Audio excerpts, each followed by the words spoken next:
The call came late on a Thursday while I stared at the empty space where my father's gold watch once sat. I'd forced my wife to sell it after I found out about her affair, but the pawnbroker's voice trembled. "Sir, there's a hidden compartment. I don't know how to say this, but you need to come alone." When I got there, he opened the back, and I saw the one piece of proof she never intended me to find, proof that would destroy her lies completely. My name is Michael Reeves. For 6 years I believed I married the one woman who would never betray me. Then 3 weeks ago I found the messages. Her affair was not a mistake, it was calculated. I wanted to erase everything that tied me to her, so I demanded she sell the one possession she knew I treasured most, my father's gold watch. I thought losing it would bring closure. But when the pawnbroker opened that hidden compartment, I realized the watch had protected a secret I never could have imagined. Inside was a micro SD card and a folded note in her handwriting, proof of something far darker than infidelity. And the moment I saw what was on that card, I understood. My wife wasn't just a cheater, she was hiding a crime. I met Alina in my last year of law school. She was brilliant, magnetic, the kind of woman who could walk into a room and make every conversation orbit around her. I fell fast. My father had passed away 6 months before, leaving me with only one thing of real value, his gold Patek Philippe, the watch he wore every day for 40 years as a federal judge. It wasn't about the money. It was about his integrity, his name, everything I wanted to carry forward. Alina knew that. She sat with me the night I opened the case, traced her finger over the inscription, and whispered, "He must have been proud of you." That was the moment I decided to marry her. For years, the watch stayed locked in a safety deposit box at First Horizon Bank. I only wore it twice, on our wedding day and when I passed the bar. Alina never asked me to sell it. In fact, she celebrated its meaning, or so I thought. Behind every gesture, every intimate moment, I later learned she was building a separate life. A life that would only surface when I accidentally opened an iCloud backup on our shared iPad one Tuesday afternoon in October. I wasn't looking for infidelity. I was looking for a photo of our Labrador Scout to print for my office. Instead, I found a hidden album filled with screenshots of text conversations, dozens of them between my wife and a man named Dominic. They discussed my work schedule, my travel plans, and my family inheritance in cold, clinical detail. One message from Alina sent ice down my spine. "The watch alone is worth more than his trust fund, but he's too sentimental to sell. We'll change that." I didn't confront her that night. I copied everything. I sat in my study, staring at my father's photo, feeling his legacy being dismantled by the one person I'd trusted most. The betrayal wasn't just physical, it was predatory. Alina hadn't fallen out of love. She had been running a long con, waiting for the right moment to liquidate everything I'd built. The next morning, I packed the watch in its original case and placed it on the kitchen table.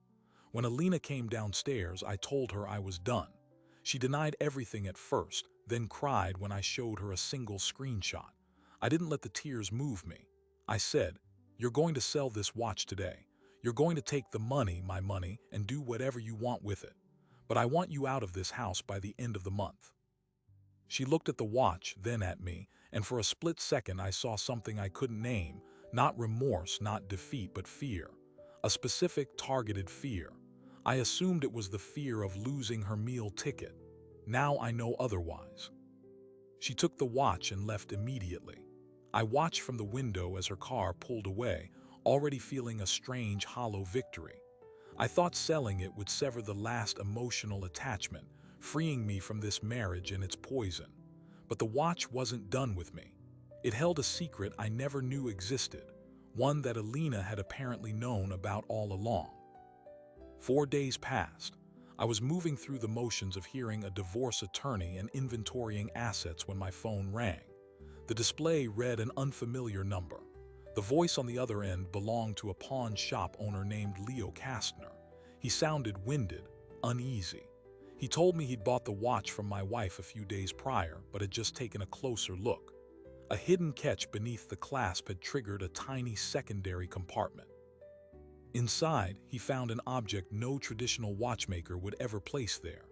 a micro SD card wrapped in a folded note. I asked what was on the note. He hesitated, then said, "It's her handwriting, sir, your wife's." My pulse slowed. "What does it say?" I asked. He read it aloud. "For when the truth matters more than the money, you know what this is. Don't let it die with me." The words hung in the air. I'd heard Alina joke about loving mystery novels, but this was no fiction. I told Leo I'd be there in 20 minutes. The pawn shop sat on a cracked asphalt lot near the industrial district, its windows barred and dusty. Leo was in his 70s, a retired jeweler who now ran the shop with his son. He led me to the back, where the watch lay open under a magnifying lamp. The compartment was ingeniously hidden inside the back plate, almost invisible unless you knew where to press. He discovered it by accident while polishing the mechanism. He handed me the micro SD card, sealed in a tiny protective sleeve, and the note. The handwriting was unmistakably Elena's, looping, confident cursive, but the date written at the bottom made my blood freeze. May 2nd, 2013, over 11 years ago, long before we ever met. I inserted the card into a reader Leo provided. The laptop took a moment to mount the drive. Then a folder appeared. Its name was simply Project Thornfield. Inside were dozens of documents, bank records, encrypted chat logs, and a single video file. I opened one of the bank statements. It showed regular deposits from a shell company to an individual whose name I didn't recognize. But the account number at the bottom matched the routing digits of a trust I'd helped Alina set up for her family business 3 years ago. She'd been siphoning money through a labyrinth of offshore accounts for over a decade, using identities that didn't belong to her. I pulled up the chat logs.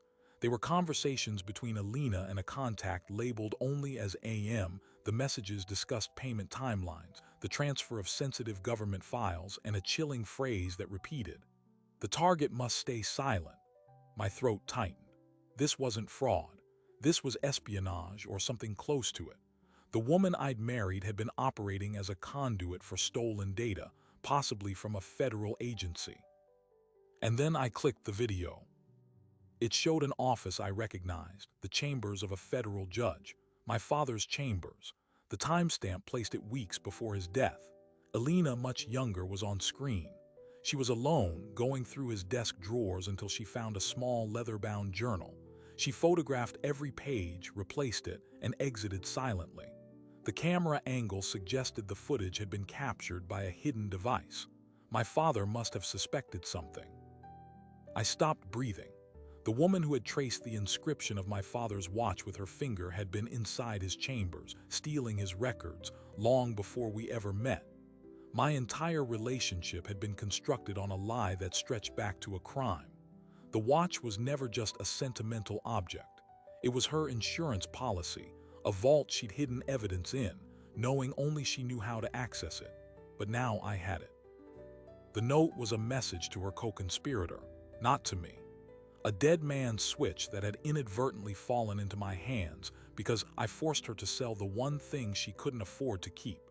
She tried to bury the evidence by holding onto the watch, never expecting me to demand its sale. And the hidden compartment had been built by someone who knew my father's watch intimately, someone who knew its history. He handed me a magnifying loupe. "Look at the inside of the compartment," he said. There, etched in microscopic print, were my father's initials and a single word, proof. He hadn't just owned the watch. He had modified it, anticipating that one day someone would need to find what he'd secured inside. My father had been investigating someone inside his chambers, and that investigation had cost him his life. The official cause of death was a heart attack, but now I had reason to believe otherwise. I closed the laptop, pocketed the SD card, and looked at Leo. "I need copies of everything." He nodded wordlessly. As I stepped out into the fatting light, the weight of what I'd just uncovered pressed on my chest. I was no longer just a betrayed husband planning a divorce. I was standing at the edge of a conspiracy that had killed my father and made my wife a central player. And the only thing standing between her and escape was the watch she'd thought would never reveal its secret. I drove home with the SD card burning in my pocket, My father's watch now a time bomb I still didn't fully understand. Leo had offered to keep the original evidence, but I refused. This was my blood, my inheritance, and I would see it through to the end. I pulled into the garage, killed the engine, and sat in stillness. Alina's car was gone. Her timing was convenient. She'd been spending nights at her sister's since our confrontation, or so she claimed. I now suspected she was coordinating with her mysterious contact, cleaning up loose ends while I played the jilted husband. That assumption would save me. That night I didn't sleep. I set up an air-gapped laptop in the basement, a machine disconnected from every network, and began mapping the evidence. The bank records in Project Thornfield led to a network of over 40 shell corporations spanning the Caymans, Gibraltar, and Panama. The total flow exceeded $14 million over a decade, all of it funneled through accounts linked to sealed federal cases. My father's cases, the ones he'd presided over before his death. Every transaction corresponded with a ruling that had gone in favor of a party who'd allegedly bribed someone inside the court. My father had been the target not because he was corrupt, but because he was clean. He discovered the leak and started documenting it in that leather journal, the same journal Alina photographed on the hidden camera. But the video footage raised an even darker question. How did my father come to plant a hidden camera in his own chambers? And if he suspected Alina, why would he let her anywhere near me? The timeline didn't make sense unless my father never knew the identity of the intruder. He only knew someone was breaching his office. He'd set the camera, captured Alina, but died before he could review the footage. The micro SD card in the watch was his backup, intended for someone he trusted to find after his death. He'd modified the watch to hold this secret, and the only person he'd entrusted it to was me, without ever telling me. That meant my father knew his death might come suddenly. He'd planted the evidence in the one object he knew I'd never sell. But he didn't count on Alina entering my life and manipulating me into marriage. I pored over the chat logs. The contact AM used a communication style that mimicked a government intelligence protocol with coded language and rotating encryption keys. But one message stood out. September 14, 2013, 3 days before my father's death. The package is in place. The target will be non-responsive by week's end. Confirm extraction of physical records. The response from Alina, all records photographed, no digital trace, he'll never suspect me. That exchange was a premeditated murder announcement, and my wife had authored half of it. I spent the next 48 hours gathering external corroboration. I reached out to Marcus Finley, a retired FBI cybercrime investigator who'd guest lectured at my law school and had a reputation for taking on unofficial cases when the system failed. I showed him the core files without revealing the identities at first. He went pale. He recognized the signature patterns. The money laundering method matched a known operation by a transnational syndicate that had been investigated for judicial corruption in 3 states. The FBI had been chasing a mole inside the federal courts for over a decade, but the trail went cold after a judge named Henry Reeves died suddenly. My father, Marcus, had worked that case. His confirmation landed like a verdict. The conspiracy wasn't just wider than I'd imagined, it was still active. The mole hadn't been my father, it had been the person feeding information from his chambers before and after his death. And that person was still passing sealed rulings to shell companies. My wife had been a courier and likely more, but she wasn't the mastermind. AM was still out there, and if they realized I had the watch's hidden contents, I was a dead man. I knew I couldn't confront Alina directly. Not yet. I needed to buy time and collect a complete record of her ongoing activities. So I did what my father would have done. I built a trap inside my own home. Over the course of the next week, while pretending to be buried in divorce paperwork and grieving my marriage, I installed discreet surveillance. A camera in the kitchen disguised as a smoke detector. An audio capture device in my office, where Alina often took calls when she thought I was out. I cloned her phone's signal using a forensic tool Marcus provided, capturing real-time location data and incoming messages without ever touching her device. The house became my evidence locker, and she walked through it every day like an actress on a stage she didn't know was set. Then came the first major pivot. On a Tuesday evening, Alina returned to the house unexpectedly while I was in the basement reviewing logs. I heard her voice upstairs, sharp and panicked. She was on the phone and my capture rig was recording. I plugged in earbuds and listened. The male voice on the other end was calm but laced with threat. It wasn't Dominic. This was someone older, more authoritative. "You told me the watch was secure," he said. Alina stammered. "It was. I had it for years." He never opened the back. Then the voice cut her off. "You panicked and sold it. Now we have a breach. If that card surfaces, everything collapses. Find it or I'll make sure you're buried alongside his father." My blood ran cold. Not just the confirmation of my father's murder, but the realization that they already knew the watch was gone and they suspected I might have the SD card. Alina must have been monitoring me. How much did they know? I immediately checked my counter-surveillance system. There were no signs of a break-in, but my paranoia spiked. I decided to accelerate my timeline. The following day, I moved my father's old case files from storage to a secure location. I also contacted a journalist named Vera Chen at the Washington Ledger, a reporter who'd exposed judicial corruption before. I gave her a heavily redacted summary, enough to begin a parallel investigation while shielding the most dangerous details. She agreed to meet me in person. That move would later prove to be the thing that saved my life. But the biggest revelation was yet to come. While cataloging the shell companies, I found a payment from one of the fraudulent entities to a real estate trust that matched the title company used to purchase our home 6 years ago. The house where I'd lived with Alina, the home I'd believed was a symbol of our new beginning, had been bought with money stolen from the families of litigants who lost their cases due to rigged rulings. I was living in a monument to the crimes my father died trying to expose. I knew the final confrontation was inevitable, but I needed one more piece, a confession, recorded, with Alina nomming the mastermind. So I wrote myself a script, just as they had written one for my father's death, and the stage was set for an evening that would change everything. The plan had a single objective: get Alina to admit everything on tape without realizing she was speaking to a trap, not a husband.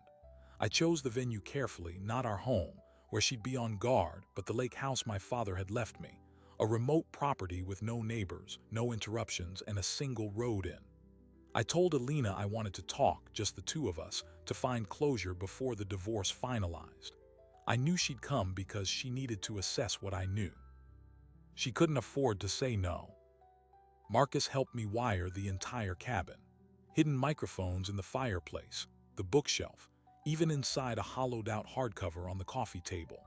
A pinhole camera pointed at the main sitting area from inside an antique clock. I ran the feeds to a receiver hidden in the boathouse, where Marcus would monitor and record everything from a quarter-mile away. Backup recording on a local drive and simultaneous upload to an encrypted server Vera had set up at the Ledger's secure facility. If anything happened to me, the files would release automatically. I arrived at the lake house 2 hours before Alina. I walked through the space one last time, pausing at a photograph of my father holding me as a child on the dock. He looked so alive, so solid. I whispered to him, to the ghost of his integrity, "Finish it." Then I sat in the armchair facing the door and waited. Alina's headlights cut through the trees at dusk. I heard her footsteps on the gravel, the creak of the porch, the door opening slowly. She wore a dark dress, no makeup, her expression carefully arranged into sorrow. She was good. She walked in, looked around, and said, "I never thought we'd end up here, literally and figuratively." I smiled but didn't rise. "Sit down, Alina." She sat across from me and I poured her a glass of wine she didn't touch. I started gently, the affair, the lies, the hurt. She played her part, offering practiced apologies, blaming stress, her mother's illness, anything to steer the conversation away from the watch. I let her talk, gathering baseline audio. Then I shifted. "I found something in the watch," I said, my voice flat. Her pupils contracted, a pure physiological hit. "What do you mean?" she asked. "The watch you sold. There was a hidden compartment. I have the contents. She tried to maintain composure, but her breathing changed. Michael, whatever you think you found. It's not a matter of thinking, I cut her off. I've seen the SD card. I've read the chat logs with AM. I've watched the video of you in my father's chambers, photographing his journal 3 days before his death. I leaned forward. I know you were part of a conspiracy to kill a federal judge, my father. Silence swallowed the room. Alina's mask cracked, not into tears, but into something colder. For a full 10 seconds she stared at me, then her shoulders dropped and she laughed, a hollow, bitter sound. You really think you understand what you found, she said, and it wasn't a question. Then explain it to me, I said, because right now I have enough to send you to prison for the rest of your life. But if you tell me who AM is, if you give me the name, I'll consider a deal with the U.S. attorney. I was lying, of course. There would be no deal, but she didn't know that. Alina looked into the fireplace, then back at me. You're recording this, aren't you? There's a camera in here somewhere. My heart skipped. That's paranoid, I said. She shook her head. No, it's smart. I would do the same. She stood up and walked to the bookshelf, running her finger along the spines. But it doesn't matter, because if I tell you who AM is, you won't believe me. And if you do believe me, you'll be dead within 48 hours. Try me, I said. She turned. AM is your godfather, Alan Mercer. The world tilted. Alan Mercer was my father's best friend since law school, the man who'd stood as my godfather at my baptism, who'd given the eulogy at my father's funeral. He was a senior partner at one of the most powerful lobbying firms in D.C., with contacts inside every branch of government. I'd called him Uncle Alan my entire life. He'd mentored me through my first year of law school. That's impossible, I said. It's not only possible, Alina replied, it's the foundation of everything. Your father wasn't just investigating a random leak. He traced it back to Alan. Alan was selling sealed rulings on multi-billion-dollar cases, and when your father got too close, Alan ordered the hit. I was just the recruit, a law student who needed money and had access to your father's trust because I was dadding you. Alan orchestrated everything, including our marriage. My vision blurred. The air in the room felt thin. You're saying my entire marriage was a setup from day one? It was a job, she said flatly. Alan needed someone inside your life permanently, someone who could monitor you in case your father had left you anything dangerous. When you proposed, Alan saw the perfect permanent placement. She paused. But I fell in love with you somewhere along the way. That wasn't part of the plan. I almost laughed. Love, you stole my inheritance, helped murder my father, and you're telling me you loved me. I protected you, she shot back. When Alan wanted to eliminate you after your father died, I convinced him you knew nothing. I told him I'd keep you close and blind.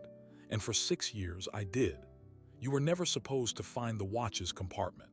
It was my insurance against Alan, not yours. I kept it hidden because I knew if everything went wrong, that card was the only thing that could keep me alive. The confession was pouring out now, every word recorded. But the revelation about Alan changed the entire architecture of my plan. This wasn't just about punishing Alina anymore. This was about taking down one of the most untouchable power brokers in Washington, a man who had senators on speed dial and intelligence assets at his disposal. And if Alina was telling the truth about protecting me, she just painted a target on both our backs by speaking his name. I needed to know more before I could decide my next move. And what she told me next was even worse. Alan knows the watch is gone, Alina said. He has people in the local pawn database monitoring for that serial number. The moment Leo logged it, Alan was alerted. He's already activated a cleanup protocol. That means he's going to erase everyone who knows anything, me, Leo, and now you. She stepped closer. Michael, we have to run. Tonight. I processed the information quickly. If Alan was truly behind all of this, he'd have the resources to trace my movements, my contacts, even Marcus and Vera. The house of cards I'd built was already shaking, and I hadn't even realized the real windstorm was coming. I stood up and opened the front door, scanning the dark tree line. No headlights, no movement. I signaled to Marcus via a prearranged light flicker, a silent alert. Then I turned back to Alina. "You're going to give me everything. Every detail about Alan's operation, every name, every account. And I'm going to take it to people he can't touch." She looked at me with desperate eyes. "If I do that, I'm dead." "You're dead anyway if he catches you," I said. "The only way out is if he's in a cell before he can clean house. And the only way that happens is if you help me." The standoff lasted maybe 5 seconds. Then she nodded. I retrieved a laptop from my bag and placed it on the table. For the next 3 hours, Alina unloaded a decade of secrets. She revealed the names of 6 other federal judges who'd been compromised or blackmailed by Alan's network. She identified shell companies, foreign accounts in Singapore and Luxembourg, and a list of litigants who'd bought favorable rulings for prices ranging from $200,000 to over $8 million.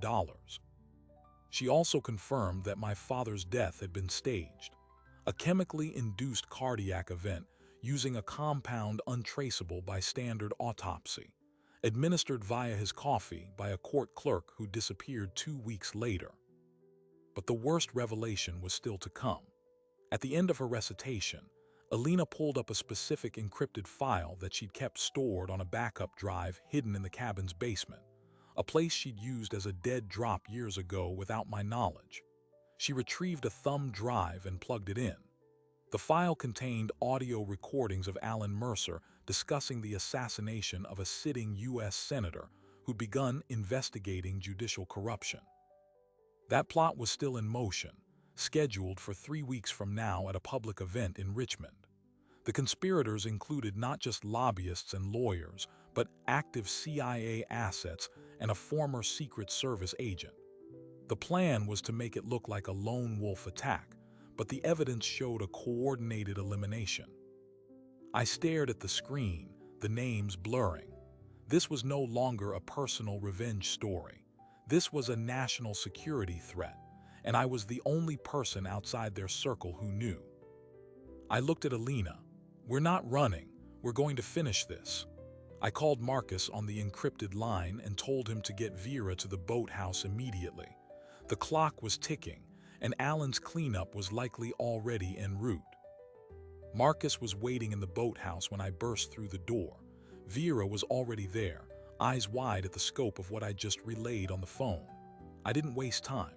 I handed her the thumb drive with the senator assassination plot. "You need to get this to your editor and your legal counsel in the next hour.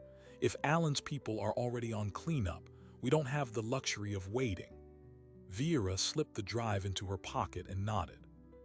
"I've got a secure line to the FBI director's office, a source who's been waiting 10 years for a break like this."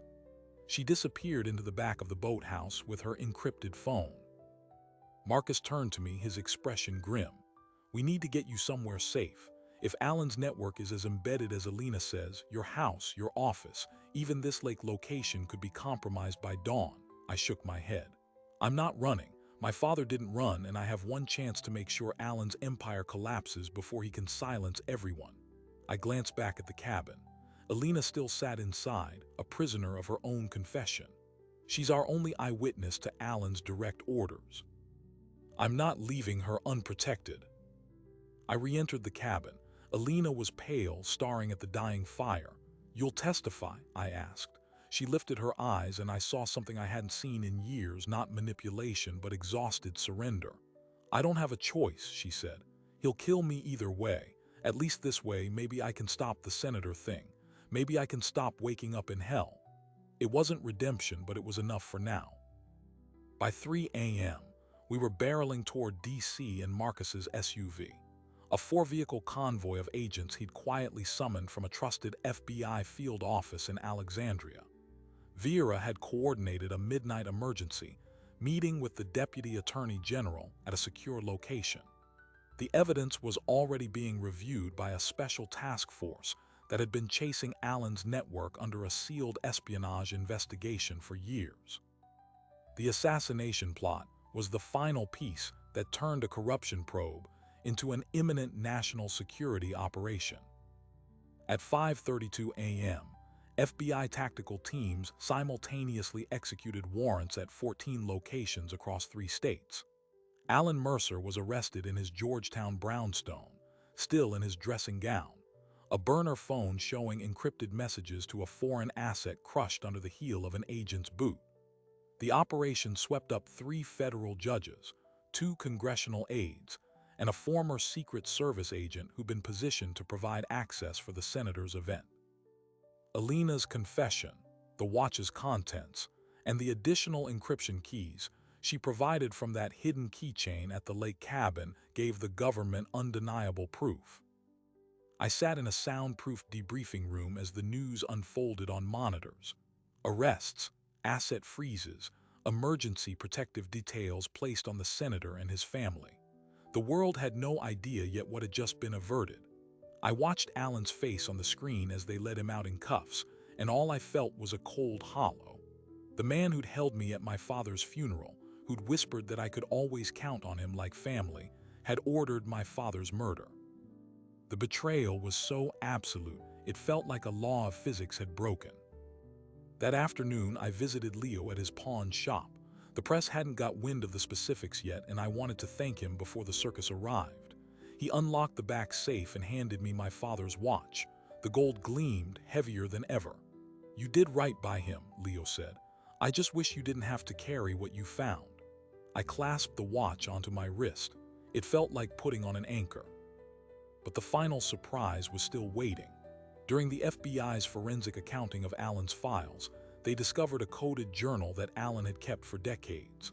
Among its entries was a previously unknown asset, a stenographer in my father's courtroom who had been feeding Alan real-time transcripts for years. But the last entry, dated the day my father died, contained a fragment that changed everything I thought I understood about that day.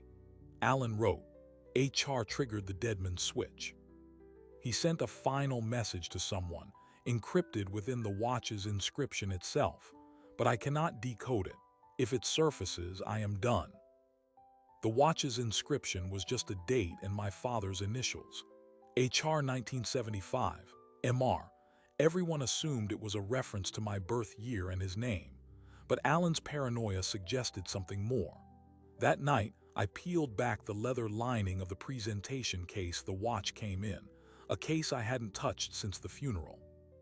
Inside the lining, hidden for 11 years, was a small slip of paper in my father's handwriting. "Michael, the inscription is a one-time pad key for the code on the inside of the clasp. Only the watchmaker knows. Use it to unlock the truth." The microscopic letters I'd seen on the clasp compartment, initials I thought said proof, were not just initials. Under ultraviolet light at Marcus's office, they revealed a full cipher string. When combined with the numeric key hidden in the inscription's date, it decoded to a message my father had scratched into the gold. "Alan is the mole. I am not safe. If you read this, I loved you enough to warn you. Trust no one you didn't know before today." He knew. He tried to leave me a warning in the one object I would never sell, using a code only a trained investigator could crack, or a son driven to the edge. Alina had sold the watch in a panic, never realizing the secret she'd kept as insurance was actually a message she should have destroyed. And now, with Alan in a cell and the whole network exposed, that message had saved my life and a senator's. Alina cooperated fully. Her testimony secured convictions against the entire syndicate. She received a reduced sentence for her role, but I never saw her again after the trial. The divorce was finalized by mail. I requested only one thing, the watch. The court granted it. I drive out to my father's grave once a year, the watch on my wrist. I tell him about his grandchildren, about a world where his integrity still echoes.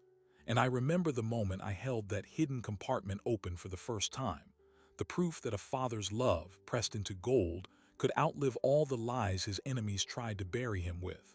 The watch wasn't just a timepiece.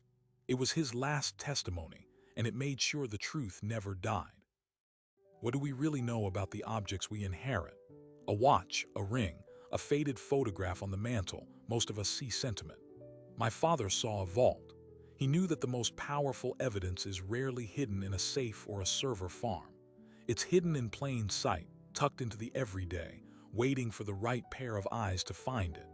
And he trusted that those eyes would be mine, even if it took 11 years and the worst betrayal of my life to open them.